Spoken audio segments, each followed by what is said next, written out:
Good morning, and thank you for attending today's session.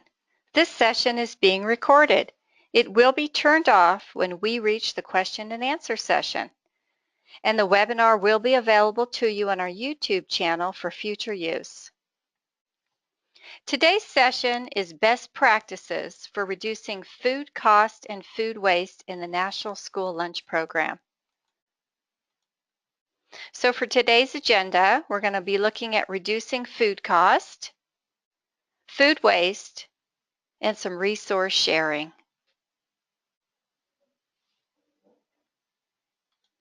So the first thing we'll do is jump into our sample food service budget. And if you take a look at your budget, you'll see about 40% of your food costing will be from food purchases, about 6% from your USDA foods values, about 40 to 45% in salary and benefit load, 10% in supplies, and 3% in other costs. So the areas that we're going to look at today is really your food cost portion and the USDA foods value in your National School Lunch Program operation. So as a reminder, your food service budget expenses are salaries and benefits, purchased foods, USDA foods, supplies, and other costs you have. So taking a look at the food costs, what that entails is your food purchases and your procurement practices,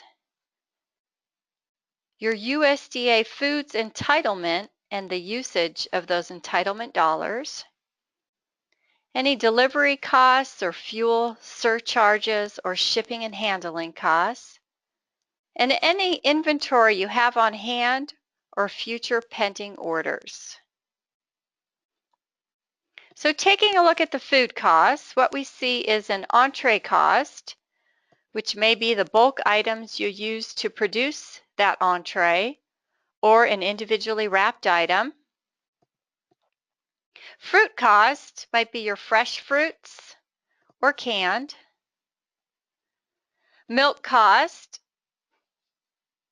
again, your delivery frequency may be affecting your per unit milk cost. Your vegetable costs, so again, fresh or canned. Your USDA entitlement dollars and how you are using those dollars for the types of food you're purchasing, whether it's processed or brown box. And condiments, are they portion controlled or unlimited access to these items by the students? So your supply costs are anything you supply for your purchases. So your disposable trays, are you using washable trays?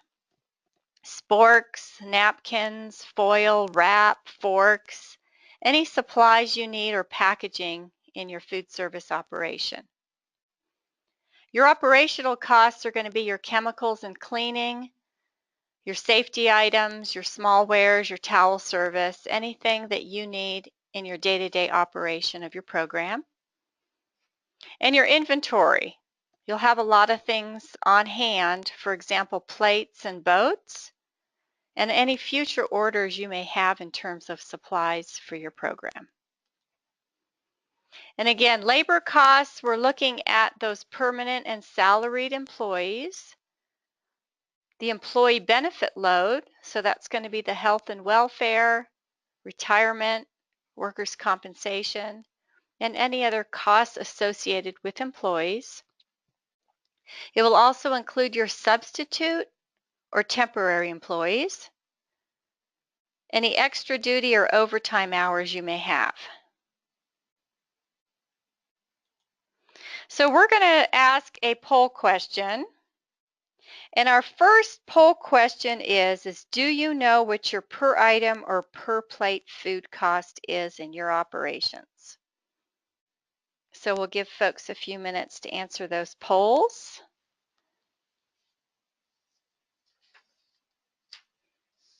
And the results are in. About 60% of you know your food cost or per plate item, and about 40% of you are not certain at this time. So let's take a look at that per plate cost. A lot of the nutrition menu planning programs do have that built into the system, so you will want to swing back and check and see if you have that option in your program. You can also develop one on an Excel spreadsheet, and what you'll need with that is your invoices or any of your procurement documents to see what you're purchasing on a per item basis and start to cost out that menu item. And then you can break it down to a per plate cost or a per plate average. So at this time, most of you should be able to do a preliminary analysis from your first quarter data for 2015-16. So you'd be able to take a look at that number of reimbursable meals and run some reports and see where you're at with food cost. So this sample is, again, taking that information on a per plate cost. These are from actual invoices. And let's just jump in and take a look at that apple, that red delicious apple. It was 163 count apples per case. And the cost per case was $22.66. And breaking that down, a cost per serving would be about 14 cents for that fresh apple. And then taking a look at a baby cut carrot, the cost per case was $18.35. And using the food buying guide on yield, that would be about a 7-cent cost per serving on those baby cut carrots. So if you take that information from your menu, this sample is a per plate cost for a breakfast in the classroom menu. You'll see that an individually wrapped breakfast bar from your purchasing would be around 57 cents. Fresh fruit might be ranging around 25 cents. Milk from your milk invoices is 21. And your supplies, again, your trays, your sporks, your napkins, are costing you about 8 cents to get that plate cost on the first day at 90 cents. So by taking that menu and putting in all the food costs over the week, you can get an average weekly plate cost to see what your food costs are running on your current menu. If you take a look at your menu types, a lot of it is affected, as you know, by the facility design. So when you start to do your menu planning, what you first need to determine is what type of system do you have? Do you have bulk or scratch items where you're using standardized recipes? Are you using convenience products such as a heat and serve option in some of your satellite kitchens? Or what we see in Nevada is some type of combination of a speed scratch. So you may have some bulk and scratch items some days of the week, and other days of the week you're utilizing a convenience product, which is already prepared from a processor and a heat and serve item. So there's pros and cons to both. The labor costs tend to be higher with a bulk cooking because you need more people to produce those menu items from scratch. And then as you start to look at your food costs, they tend to be higher with the convenience items because you're already purchasing a prepared item, bringing it up to temperature, and serving it in your school systems.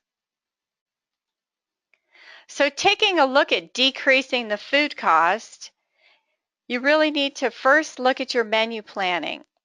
If you're doing batch cooking, are you able to do processed versus a speed scratch? So maybe producing a certain amount of food in the morning, waiting and seeing what happens after that first lunch, and are you able to adjust accordingly for the second and third lunch periods? And then how effective is your leftover usage in your systems? What type of condiments do you have set up? Do you have unlimited access where students can grab as many as they need? Or do you have some type of a controlled portioning setup either on your line or out on a condiment bar? And looking at how many disposables you have, and are you able to wash plates in your system, for example, or are you purchasing each time a disposable plate or tray for the students? Purchasing, what type of procurement practices do you currently have in place? Are you able to purchase quantities in bulk and split cases, for example, in your warehouse? Or are you in a position where you have to send a full case to a kitchen site at the start of the year and have them draw down those quantities? You will want to take a look at any surcharges to see if your vendors are passing on any surcharges to you, such as a delivery stop or a fuel surcharge. How often are those trucks making a stop for your delivery frequency? And are the items able to be stored in a central warehouse, or do they have to get dropped at multiple locations? And some vendors, for example, require a minimum for you to drop at individual school site kitchens.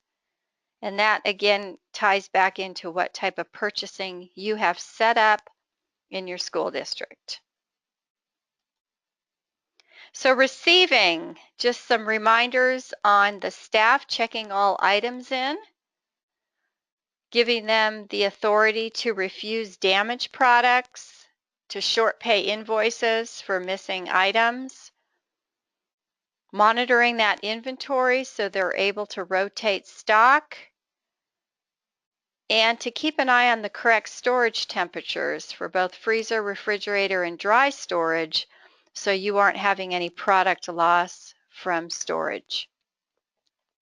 Preparation, training your staff on standardized recipes.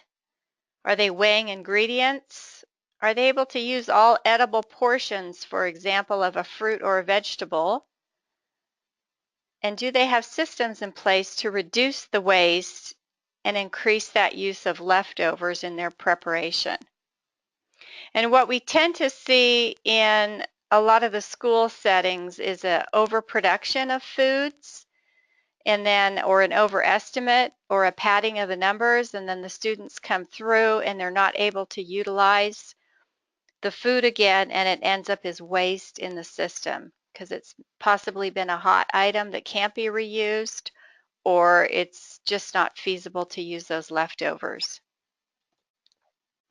So decreasing food costs, it's critical that you take a look at that serving portion and seeing if they are using the correct meal pattern and portion size in the schools or RCCIs.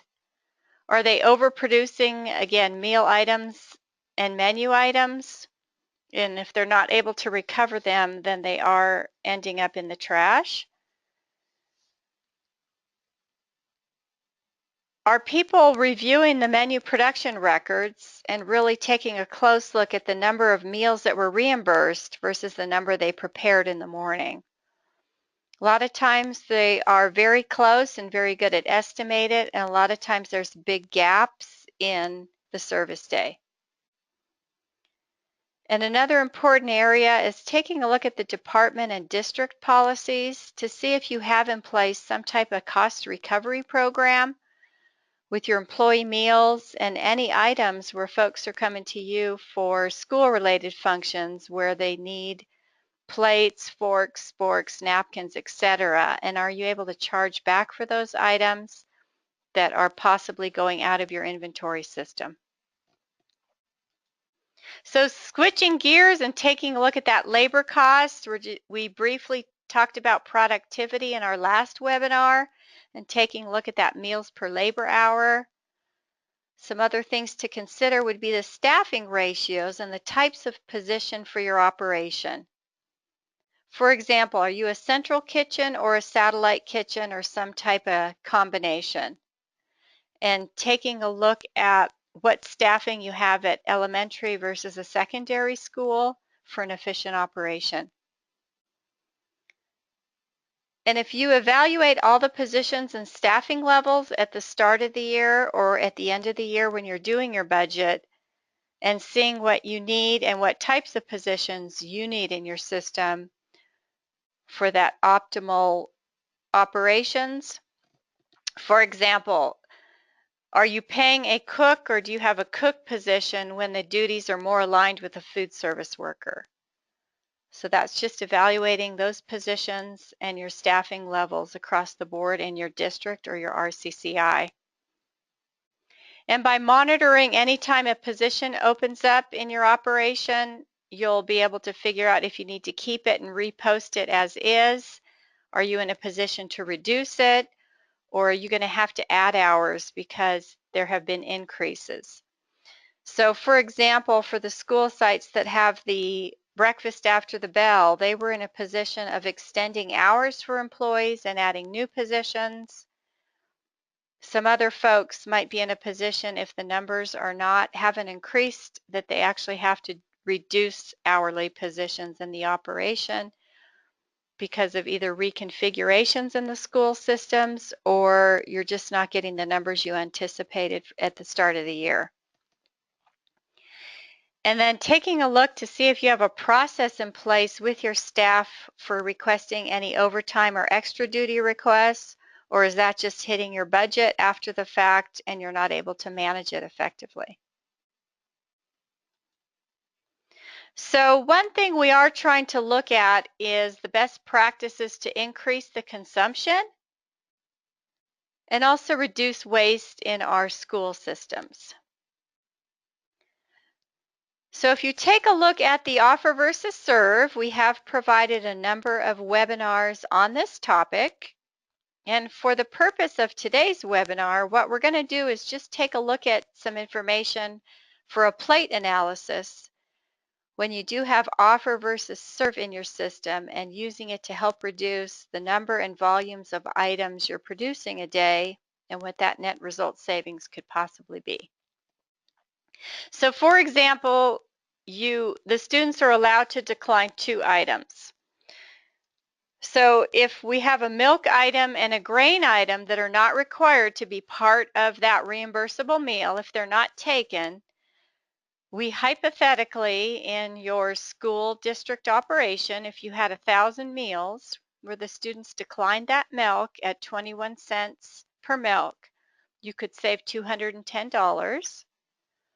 And maybe about half of those meals, the students chose not to take that fresh baked grain item at about 18 cents a serving. It could potentially save the district over $300 a day, multiplied over 180 days in the school year, about $54,000 in food cost savings per year by implementing the offer versus serve, and still getting that full reimbursement on the reimbursable meals in your program. So that's something to take a look at in your system. So as long as items weren't being overproduced from the start of the day and ending up not being able to be used again, this is a great area to take a look at to implement offer versus serve if you're not doing it already. So the best practices to increase consumption and reduce waste, again, ensuring students have ample time to eat, doing a complete food waste assessment in either specific schools or district-wide to see which items are wasted,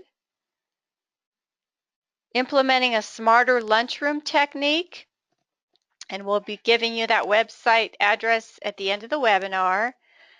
And some of those techniques are as simple as moving a fruit bowl at the end of the line or in your serving area to a different location and students consuming and taking more fruits and vegetables. Also, the merchandising and display of food. Are you able to put your milk in the milk cooler neatly and organized so the students can grab it easily? Are you utilizing your food bars and pushing the items to the front of the service area so they don't have to reach in and under your food bars? to get the food as they're moving through the lunch line, and kind of taking a look at that display of food in each kitchen that you have. And if the health department does allow it, setting up that share table. Again, we've seen mixed support of a share table, with support being more with a thick-skinned item such as an orange or banana.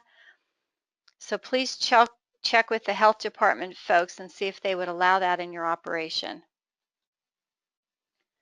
Some other great ideas would be to set up a composting system for gardens, setting up with a recycling with your student groups where they're actually separating items, weighing items, and reporting out of what they're seeing in their cafeteria.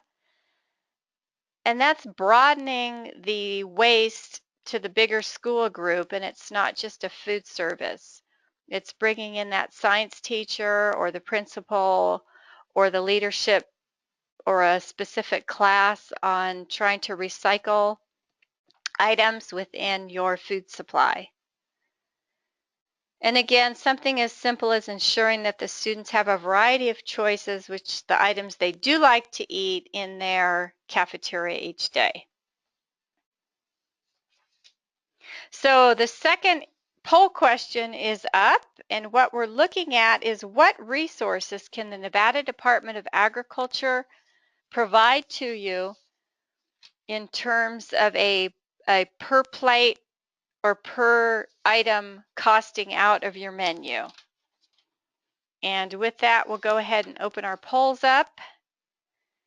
And the samples would be an Excel file, a paper worksheet, utilizing a computer program that you have in place, or one-on-one technical assistance.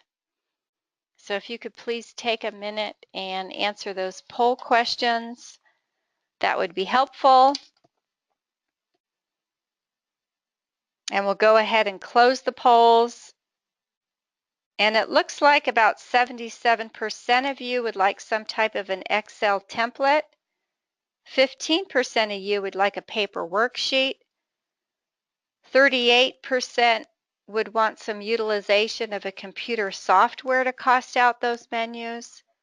And 15% would want one-on-one technical assistance.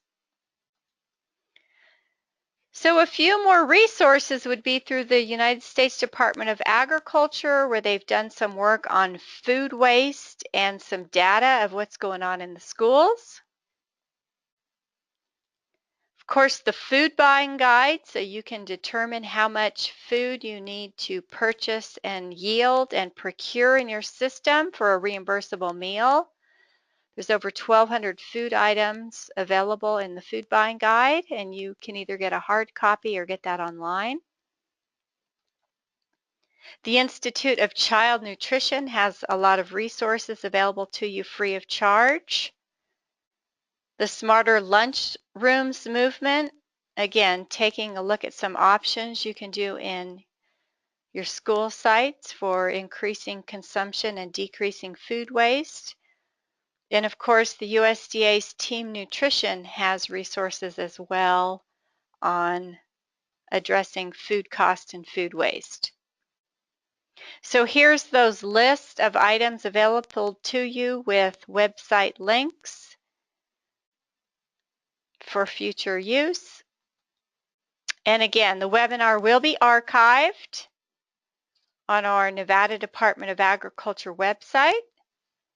And for the Professional Standings Learning Codes, this webinar is in the 3000 series. So 3200 Program Management and 3300 Financial Management. And just an upcoming in-person NDA training, we will be sending some information out for a procurement training in the spring of 2016.